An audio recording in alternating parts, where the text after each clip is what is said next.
vocês? Cristo, as primícias dos que dormem. Esse é o nosso tema atual, agora, né? Esse tema de hoje. Vamos falar sobre esse texto aí que vocês estão vendo aí na tela. Do versículo 20 a o 28 de 1 Coríntios 15, capítulo 15. Vamos ler.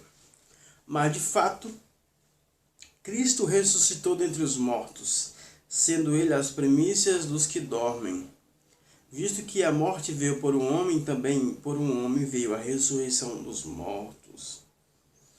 Aqui já identificamos algumas coisas, né?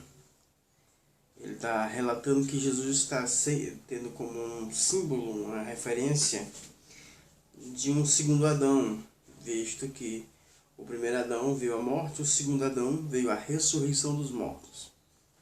E ele enfatiza isso no segundo texto, né? Porque assim como em Adão todos morrem, assim também todos serão vivificados em Cristo.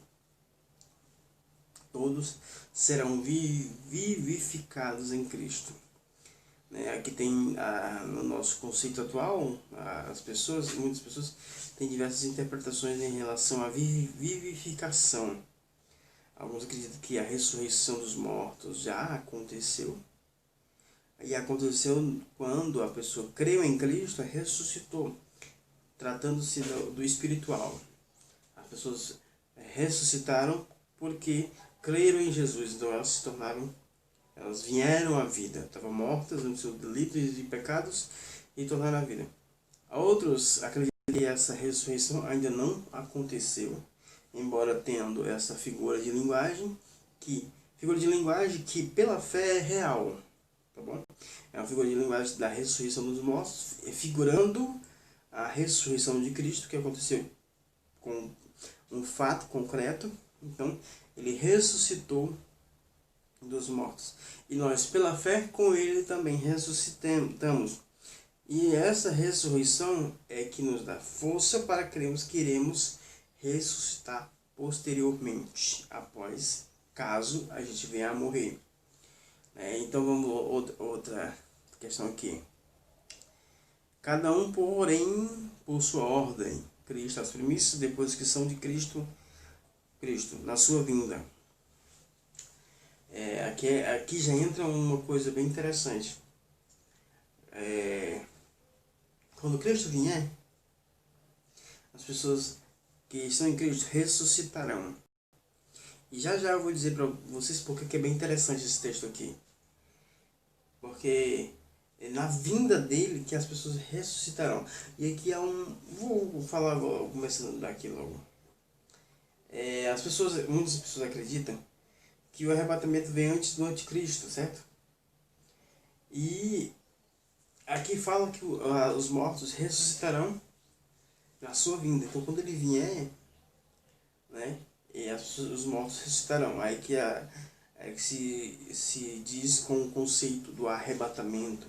O arrebatamento secreto, que Jesus vem, leva a sua igreja, leva os mortos que estavam com ele, né? Ressuscitando os mortos e os vivos, aqueles que foram justos foram arrebatados, tudo bem? Mas já nós vamos ver um detalhezinho aqui que não é bem por aí, dessa forma cronológica de ser, né? E então virá o fim quando ele entregar o reino ao Deus e Pai. Quando houver destruído todo o principado, bem como toda potestade e poder. Aqui tem um detalhe interessante também, ó. Ele irá reinar até que haja posto todos seus inimigos debaixo dos seus pés. Veja que essa parte que é interessante, muito interessante. Então, virá o fim quando ele entregar o reino ao Deus e Pai, quando houver destruído todo o principado, bem como toda a potestade e poder. Aí você pensa assim, bem claro, para as três grandes teses, Jesus é Deus, com exceção do unitarismo, que eles acreditam que Jesus seja o arcanjo Miguel, tal, tem aquele todo. Mas alguns dessa mesma ramificações acreditam que ele é Deus também. Mas não há sentido, dentro da nossa lógica, ele receber algo que já é dele. Não tem sentido. Não tem sentido ele receber aquilo que é dele. E fala o seguinte, então virá o fim quando ele entregar o reino ao Deus e Pai. Ele vai entregar o reino a Deus o Pai, ao Pai. Mas ele não irá reinar para sempre. Outra questão. Se ele vai reinar para sempre, não tem sentido ele entregar o reino a Deus. Primeiro ponto. Quando vai destruir todo o principado, bem como toda a potestade, ou seja, quando ele tiver destruído todos esses reinos, aí aqui entra uma outra pergunta. Esses reinos são os reinos espirituais ou os reinos materiais? São os governantes, são os governos do mundo ou são os reinos espirituais? Para mim, acredito eu, que sejam os reinos humanos e os espirituais. São os dois juntos, tá bom? Principalmente os materiais. Por quê? Baseada na profecia de Daniel, baseado no sonho de Nabucodonosor da estátua, né? Que o último reino de baixo, né? Que era partes de barro e de ferro, né? Que é, ou seja, era parte do reino da Roma Antiga, com outro acréscimo, vamos dizer assim, né? Ou seja, a democracia, que é um reino em partes fortes, em partes fracas. É a democracia, todo mundo concorda que a democracia é a melhor forma de governo, mas não é a perfeita, certo? Todo mundo concorda com essa ideia, né? Então, o último reino a ser destruído é a democracia. E Jesus estabelece um reinado. E é diferente dos outros reinados, visto que na visão dele, a pedra que foi lançada, esse auxílio de mão, bate nas pernas, ou seja, bate na democracia, bate na parte desse novo sistema, derruba, mas não derruba só ela, derruba toda a estátua, ou seja, todos os sistemas do mundo, tanto os governos autoritários, tanto os governos dos reis da época, todos os governos dos impérios, como a democracia, todos eles irão ruir ao mesmo tempo, porque a estátua cai por terra todos, e se estabelece uma outra coisa.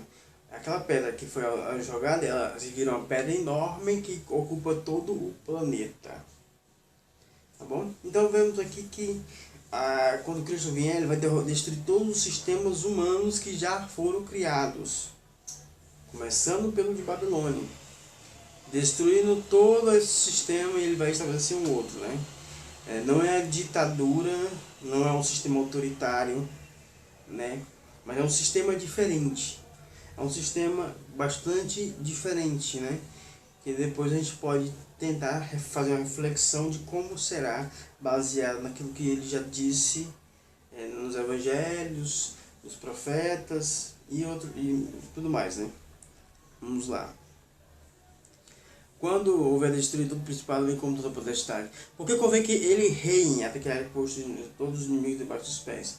Ele vai reinar até colocar todos os inimigos debaixo dos seus pés, certo?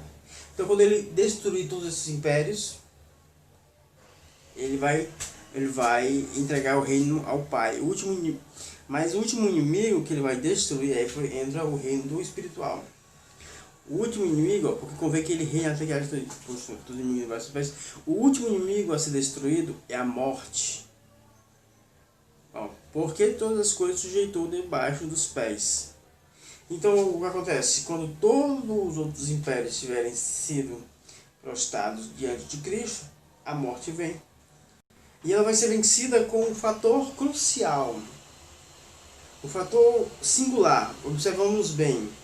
Nesse mesmo capítulo, mais à frente, o apóstolo Paulo fala que nós iremos ressuscitar dos mortos. Ressuscitar. Aí ele disse que aí se cumpre, né, a profecia. Onde está a morte, tua vitória? Onde está a morte, teu leão? Né? Mas a gente vence a morte. Todos nós, aqueles que cremos em Cristo, vencemos a morte na ressurreição dos mortos. Visto que Jesus já venceu a morte, essa parte poderia não fazer sentido dentro da ótica de olhar para Jesus como um indivíduo singular. Mas todos nós sabemos, cristãos, que quando Jesus morreu, ele morreu para se tornar uma pedra angular. Ele não se tornou um santuário todo. Ele se tornou a pedra angular. E sobre ele formou um edifício. Aí sim, quando ele morreu, ele formou e ele construiu um edifício, que somos nós, a igreja. Então, nós, a igreja, fazemos parte de um corpo. E sabemos que aquele que é a nossa cabeça já ressuscitou dos mortos. Mas a gente sabe que nós iremos passar pela morte. A gente iremos morrer e a gente vai morrer. Mas iremos ressuscitar. E se for a nossa bem-aventurança, a gente vai nem passar pela morte. A gente vai passar logo para a transformação dos nossos corpos. Porque aqueles que sobreviverem ao império do anticristo, eles serão transformados, eles não serão mortos, eles vão ser transformados. E aqui que entra aquela questão que eu falei antes, sobre Jesus vir nas nuvens e as pessoas mortas ressuscitarem, porque fala, depois que são de Cristo, na sua vinda, na ressurreição dos mortos. Agora entra essa questão aqui, ó. E quando diz que todas as coisas estão sujeitas, certamente exclui aquele que lhe subordinou, né? Porque todas as coisas lhes estiverem sujeitas. Então o próprio Filho também se sujeitará àquele que todas as coisas lhe sujeitou, para que Deus seja tudo em todos. Não era isso que eu queria ler para os irmãos. Eu acho que é do versículo anterior. Convém que ele reine. Continuando o mesmo raciocínio. O último inimigo a ser destruído é a morte. Vamos ver. Pegando todo o panorama da escritura do Novo Testamento, a gente sabe que vai ter uma figura no mundo chamada Anticristo. E essa figura vem, né, e ela vai ser destruída por Jesus, todo mundo sabe disso. Né? Que ela vai vir e ela vai ser destruída com o resplendor da sua glória, com o sopro da sua boca. Certo? Todo mundo tem plena ciência disso, principalmente as pessoas que estudam o Novo Testamento, sabem deste fato profético. Aqui é um detalhe. Se Cristo vem e destrói o anticristo nesse período, tá bom?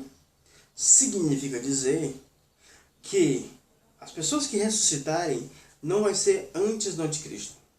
Por quê? Vejamos bem. Por quê? Porque o último inimigo que vai ser destruído é a morte. E a morte vai ser destruída na ressurreição dos mortos. E a ressurreição dos mortos, de acordo com Apocalipse 20, vai ser depois do anticristo. Ele vai ocorrer a primeira ressurreição dos mortos, aqueles que não receberam a marca da besta, da testa, nem na sua mão direita, né? Esses que foram degolados, mortos, esses serão ressuscitados primeiro. É o que está dito, né?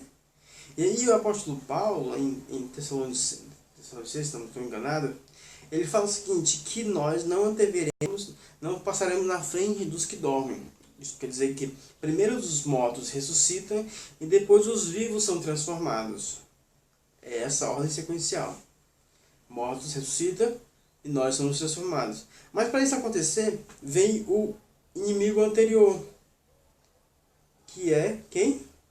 O anticristo. O anticristo. E sabemos que o anticristo, de acordo com esse texto, não é o último inimigo, que o último inimigo é a morte. E se ele vai ser destruído com a ressurreição dos mortos, logo ele não pode ser o anticristo, né? Porque senão ia inverter a ordem. Deixa eu ver se eu vou ser um pouco mais claro. Se o anticristo for o último inimigo, tá bom? Então, essa palavra que o apóstolo Paulo está errada. A ordem cronológica que o apóstolo Paulo está falando está errada. Porque primeiro a morte é destruída e depois o anticristo destruído. Então o último inimigo que há de ser destruído é o anticristo. Mas não é. Ele está dizendo aqui que não é assim. Não é. Aí vamos ver lá outra coisa. Lá no Apocalipse também fala que o diabo e a morte vão se lançar no lago de fogo, e lá já tem dois indivíduos. Quem são? A besta e o falso profeta. Se é a ordem contrária, primeiro vai ser lançado o diabo e a morte, e depois o anticristo e o falso profeta. A ordem é inversa, ao contrário. As pessoas têm a dificuldade de raciocinar bem a ordem cronológica das coisas. Um bom conselho para você que quer raciocinar um pouco de qualquer coisa que você lê é desenhar aquilo que você está lendo. Desenhe as coisas, coloque em ordem de acordo com o que você está vendo, e você pode montar um quebra-cabeça que é mais complicado. E desenhando fica mais fácil de se entender essa ordem cronológica. Então, o anticristo vem antes, vai lutar contra a igreja, contra o povo de Deus. A Bíblia fala, tanto em Apocalipse como em Daniel, que ele vai vencer a igreja. Vai vencer, vai lutar contra a igreja e vai vencer a igreja. E no Daniel 12 fala que a ressurreição dos mortos só acontecerá quando o poder do povo santo for destruído. A ressurreição, a transformação, tudo isso irá se cumprir quando o anticristo destruir o poder do povo santo. É uma ordem sequencial. Leia no capítulo 12. Leia todo. E você vai ver o trecho que fala sobre isso. Então, já mais coisas que corroboram com esse raciocínio. E aí vamos passar para outra parte. Aqui já falamos sobre uma parte que... Esse texto aqui é bem interessante, que ele fala sobre tudo ao mesmo tempo. Então, para você entender, você tem que pegar todo o arcabouço e jogar ele aqui dentro, porque ele fala basicamente de tudo. Aí, quando diz que todas as coisas lhe estão sujeitas, certamente exclui aquele que lhe subordinou. Aqui é uma coisa bem interessante também. Jesus é Deus. Então, como pode ele, sendo Deus, vamos supor aqui, ó. Aqui é as coisas criadas. Deus criou tudo isso aqui. E aqui é Deus, essa mão aqui. Aí o filho está aqui. Aí ele subordina ao filho. Tá bom? Mas se o filho é Deus, então essas coisas estão subordinadas ambas as pessoas. Certo? E se é a mesma pessoa, como a universidade se prega, então está subordinado do mesmo jeito a ele. Não, então essa ordem sequencial não tem sentido. Aqui a questão também, aqui, ó. Quando exclui as coisas, exclui então aquele que ele subordinou. Vamos lá. Então, ele recebeu aquilo que não era dele. Basicamente isso. Ele recebeu aquilo que não era dele. Aí, quando diz que todas as coisas estão sujeitas, certamente exclui aquele que lhe subordinou. Ou seja, existe uma segunda pessoa aí. Ou seja, existe o patrão, existe o gerente. Jesus é o gerente. Deus, o Pai, é o dono, o Criador.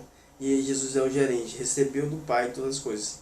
No fim de tudo, o gerente, quando vai fazer uma boa obra, vencer todos os seus inimigos, ele devolverá tudo que ele recebeu ao dono inicial. Bom? Qual o propósito dessa troca? De ele dar tudo ao Pai, devolver. Deixa eu ver se está escrito aqui.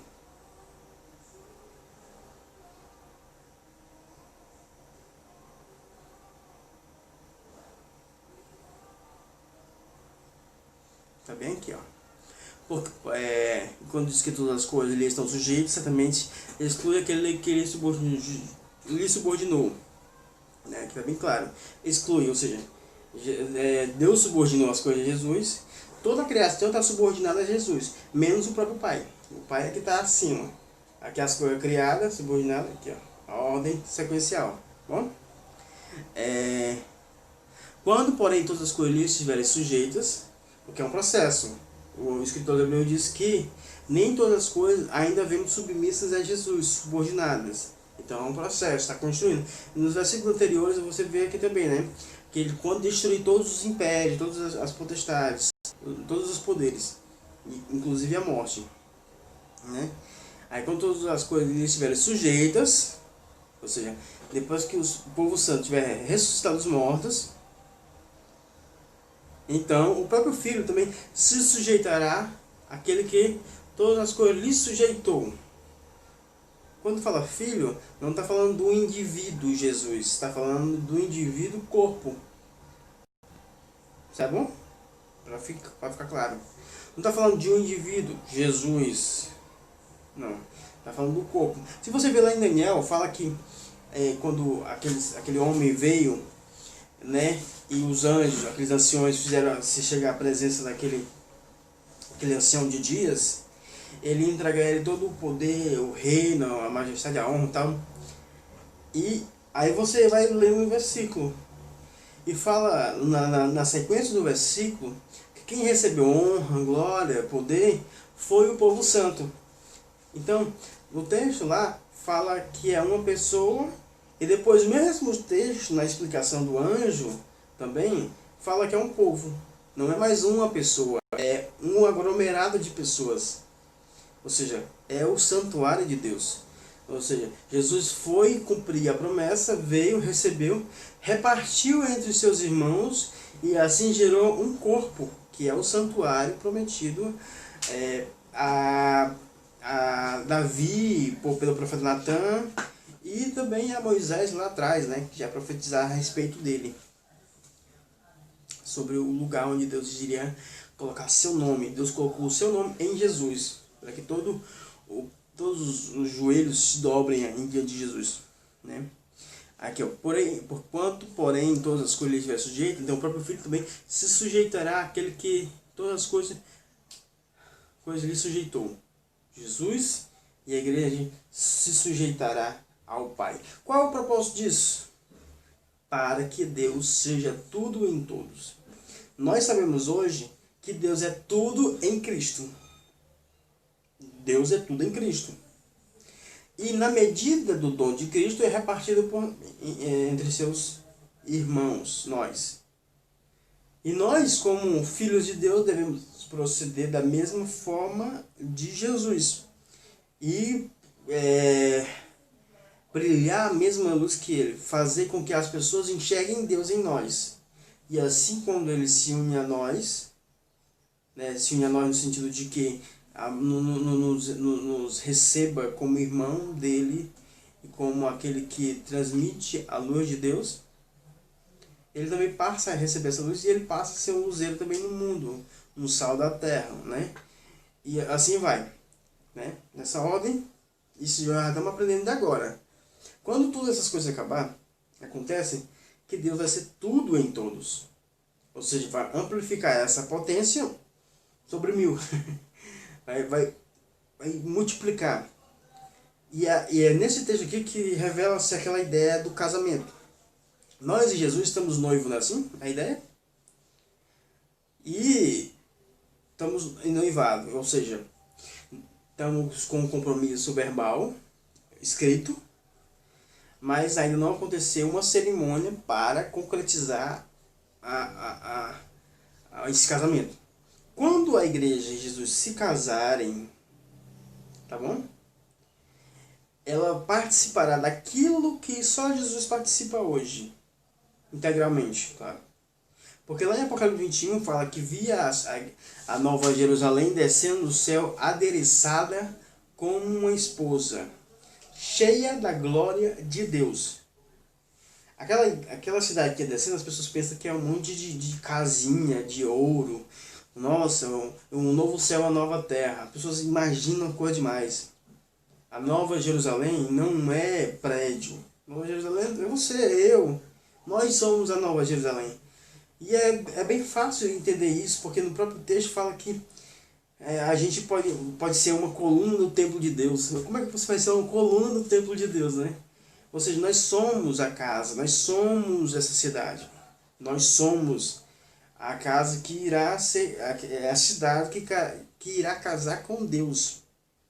Quando se casar com Deus, a unidade plena, planificada do que Deus é, também nós seremos. Você pode dizer, não, irmão, isso aí não está me cheirando muito legal, não. Me parece um pouco herético. Eu sei que você pode pensar assim, porque por milhares de tempo, muitos anos, as pessoas não explicaram as escrituras. Elas leram o texto para você e não explicaram nada. Vejamos aqui, ó. 1 João 3 e 2. Vou botar aqui para os irmãos acompanharem também comigo, tá bom?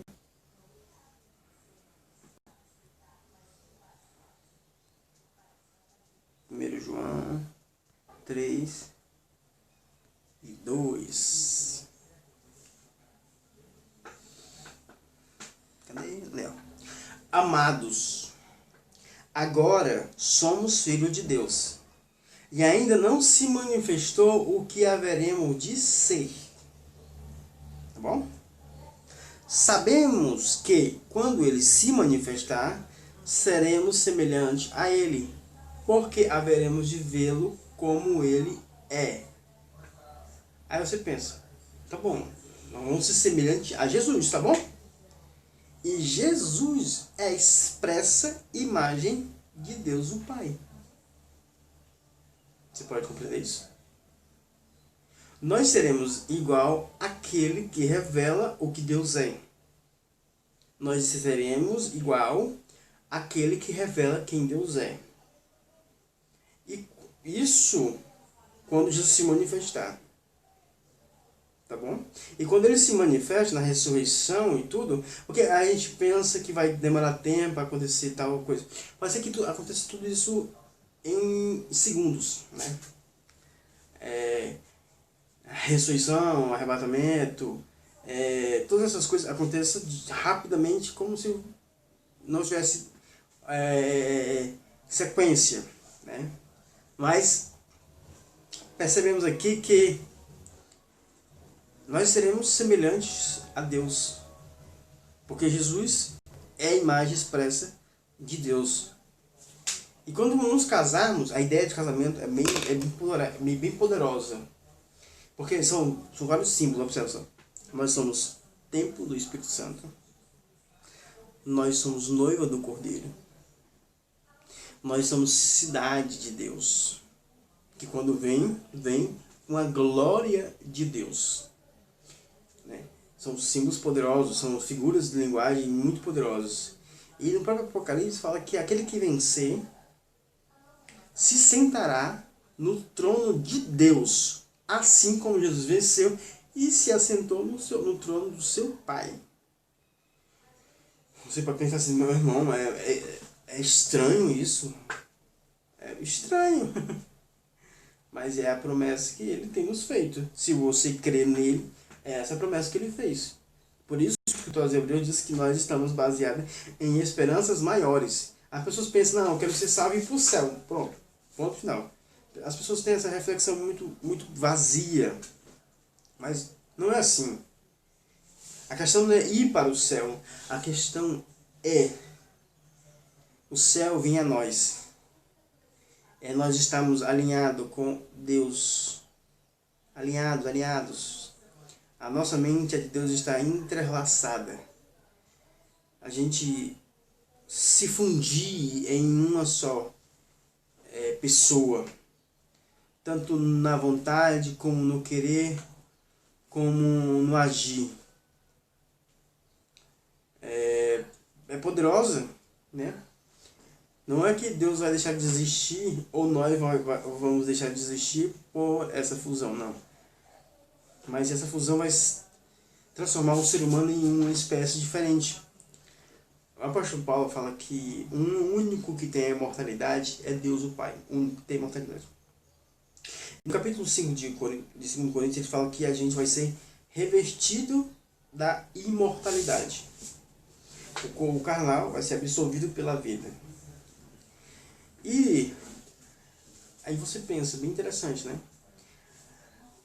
nós sabemos também que nós somos o santuário de Deus e que Deus habita em nós. Então, com essas duas reflexões aqui, com essas duas ideias, a gente pode ter uma noção do que vai acontecer. Deus morará em nós e nós iremos morar em Deus, visto que aquela que é a natureza dele nos cobrirá, que é a imortalidade. Um que tem imortalidade é ele. E essa é a nova casa que ele prometeu pra gente. Não pensa que é uma casinha de madeira, de ouro no céu, não. Não é isso não. É a imortalidade. Cada um vai ter uma casa apropriada, claro. Isso é claro. Isso, tanto os profetas como os apóstolos falaram. Uns vão brilhar como o sol, como a lua, outros como as estrelas. E outros vão ter a luz tão apagada que quase que não brilha. Né? Assim, porque o apóstolo Paulo diz que alguns que apresentaram as obras de feno e pau vão ser consumidos, mas não vão ser destruídos, vão ser salvos, mas não ter aquela glória para mostrar, né? E essas glórias são baseadas em mérito, tá bom? São baseadas em mérito. Aquele que muito ensina a justiça refugirão para sempre, como o fulgor do firmamento, né? Lá em Daniel fala. Então, é baseada nisso. A salvação não, a salvação é baseada na graça de Deus, no favor merecido. Visto que ninguém tinha condição de merecer, ele deu gratuitamente. Né? Então, recebendo essa graça gratuitamente, agora a gente, já salvo, aprende a viver como filho de Deus. Né? E, aprendendo a viver como filho de Deus, exercita essas coisas até sermos glorificados com Cristo. Esse é o propósito final. Sermos glorificados juntamente com Cristo. Você pode achar que eu estou falando muita coisa assim sem nexo. Mas este é o propósito. Este é o propósito. Deixa eu ver se eu encontro aqui um texto para corroborar o que eu estou falando aqui.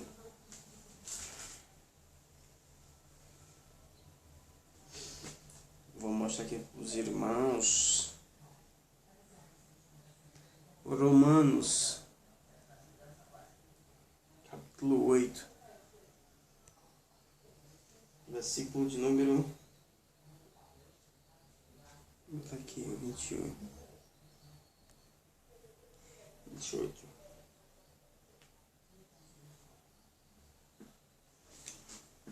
Olha aqui, ó. Lê tu, Romanos. Eu vou ler aqui 28. Ó. Sabemos que todas as coisas cooperam para o bem daqueles que amam a Deus, daqueles que são chamados segundo o seu propósito. Porquanto os que de antemão conheceu, também os predestinou para serem conforme a imagem de quem? De seu Filho. A fim, qual fim? Olha aí, ó. A fim de que ele seja o primogênito entre muitos irmãos. Ou seja, Jesus é o primeiro entre muitos irmãos. E aos que predestinou, a esses também chamou. Ou seja, daquele que foi predestinado por Deus também faz parte, já foi chamado, já ouviu a mensagem de Deus. E aos que chamou, a esses também justificou. Você ouviu o chamado de Deus e porque creu nesse chamado, você foi justificado pela fé de ter crido no que você ouviu, no seu chamado.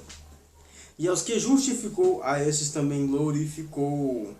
A esses que ouviram o chamado, creram no coração, começaram a caminhar até se tornar aquilo que Deus é. Ele foi glorificado. Né?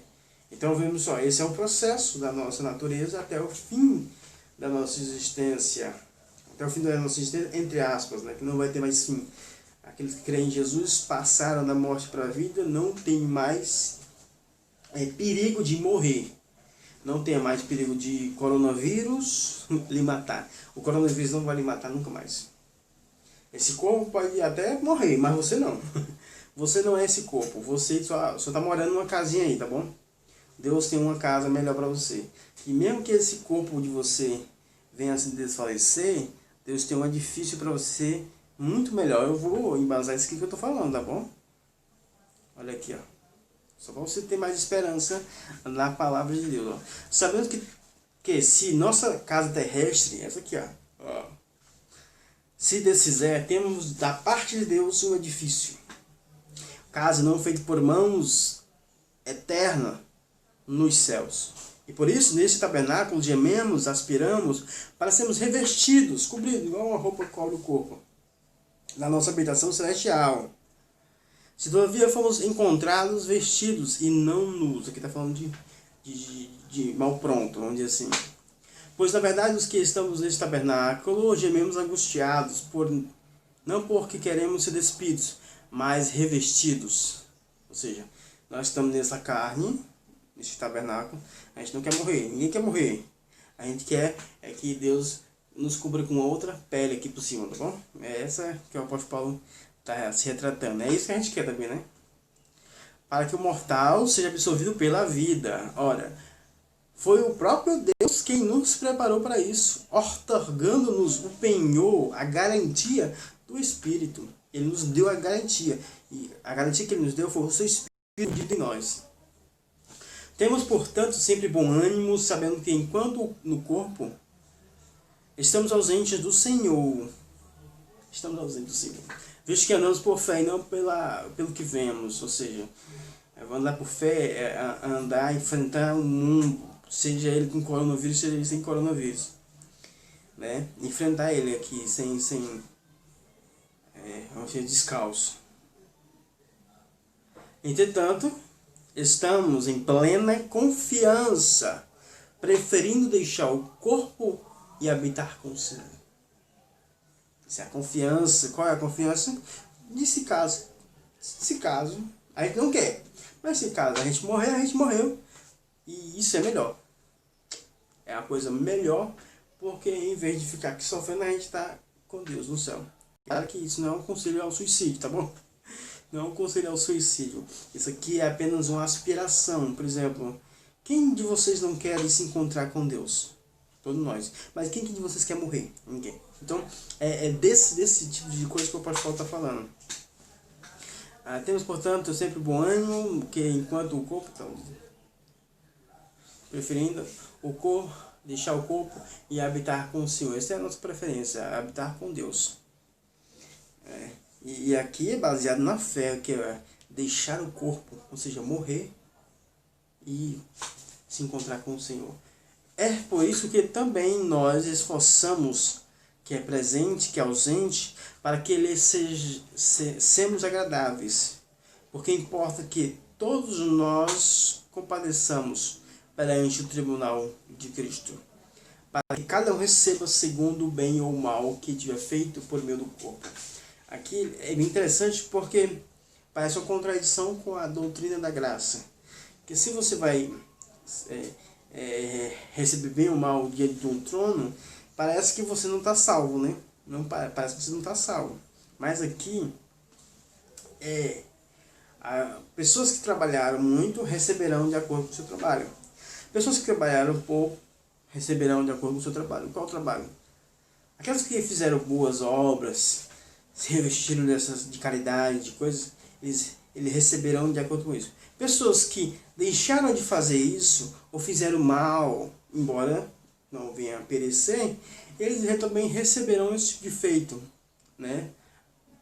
Então, tudo aquilo que você está fazendo por meio do corpo, você vai ter um galardão. Você está salvo agora, mas você vai ter um galardão baseado naquilo que você faz. Você está salvo porque Cristo morreu para te salvar. Crie no Senhor. Você crê no Senhor? Beleza. Você está salvo. Mas se você não fizer a obra de justiça, quando você chegar lá, você só vai ter o menor corpo, né? Vamos dizer assim. Um corpo não tão glorificado, um corpo não tão cheio de adornos, vamos dizer assim, né? Da figura de linguagem que a gente está usando aqui. Então, é isso que eu quis passar para vocês. Tudo baseado naquele texto lá. Aquele texto lá que nós vimos em 1 Coríntios, né? Vamos voltar aqui para ele, rapidinho aqui. Para vocês entenderem esse processo todo. Você pode dizer assim, né, é complicado esse negócio aí, né? Mas esse textinho aqui, esse trecho aqui, do 20 ao 28, ele especifica basicamente tudo que irá acontecer conosco. Se você quer de fato receber tudo isso aqui, você crê nele, né? Amém? E eu espero que você tenha gostado desse vídeo. Foi bem longo, 40 minutos. Espero que você tenha paciência de assistir ele. E mais do que isso, mais do que paciência, quero que você estude esse tema. E busque em Deus mais conhecimento. Que Deus se revela, está se revelando. Ele não entregou a ninguém nada pronto. Ele vai se mostrando com o passar do tempo. Então você pode aprender mais e mais com ele. Então, eu espero que vocês tenham gostado desse vídeo, dessa aula, né? E se você gostou, você pode compartilhar, você pode curtir, você pode apresentar para os seus irmãos esse modo de pensar, tá bom? Porque eu falo modo de pensar? Porque eu acredito que nem todo mundo pensa do mesmo modo e acredito que seja bom, porque cada um pensando diferente pode agregar valores às coisas, tá bom? Pensamentos uniformes, ele é mais cercado de ignorância. Então eu espero que você entenda o que eu tenho falado e que acrescente a você a mais a sua fé, que você, a partir disso, você progrida, né? Creia mais, confie mais e faça boas obras, né? Porque está tudo relacionado aqui no que foi dito, amém? A graça do Senhor Jesus esteja sobre todos vocês e até o próximo vídeo.